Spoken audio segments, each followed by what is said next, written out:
Voilà, alors là, ça c'est la perte juste en aval du trou. Il y a la perte numéro 2. Bon, elle se bouche. Quand il y a Laurent qui est venu il y a 2 jours, il a débouché, ben, c'est une fissure. Hein. Mais le ruisseau, l'été, ça arrête là.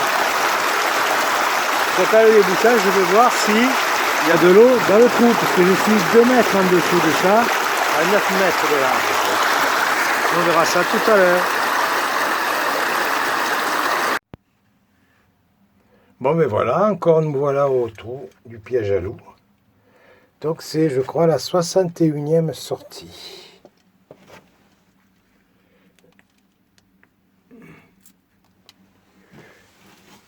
Donc j'ai sorti aujourd'hui beaucoup de sacs que j'avais stockés l'autre jour. Alors à savoir 38 sacs. Et j'en ai rempli 33. Voilà. Voilà le chantier. Évidemment, chaque fois, c'est une bonne séance de musculation. Hein. Donc là, on avait rencontré la paroi qui doit être en plein sur le filon hydrothermal, car, franchement, c'est de la dentelle. La paroi, c'est de la dentelle. Avec ses petits pendants et ses montants.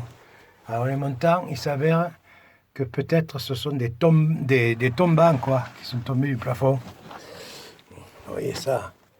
Alors je l'ai cassé celui-là évidemment.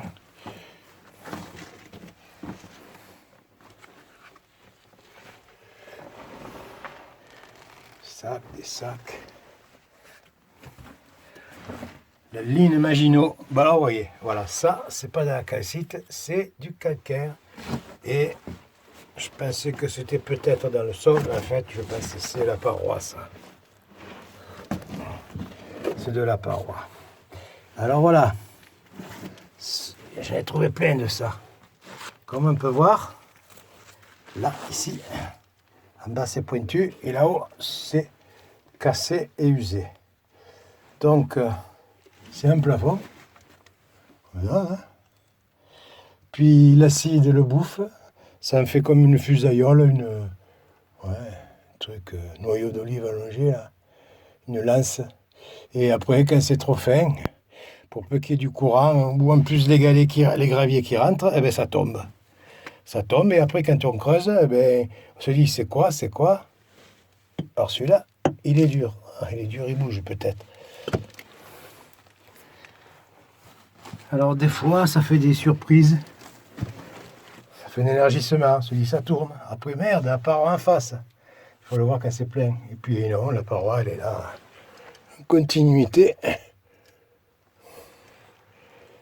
Donc, nous sommes là, à peu près à 2 mètres 30 en dessous de la sortie d'eau. La petite sortie d'eau. La petite sortie d'eau, la petite perte. Voilà. Donc, chaque fois, on retrouve la paroi derrière. Ah merde, c'est quoi?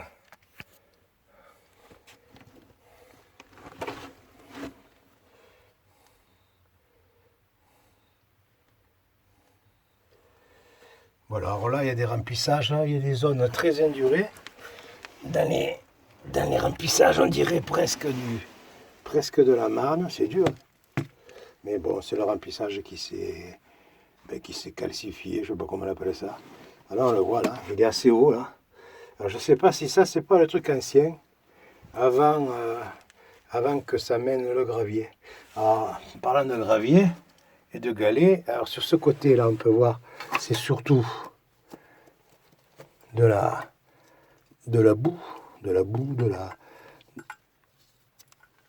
sais pas comment on appelle ça, de la varbe, c'est très fin.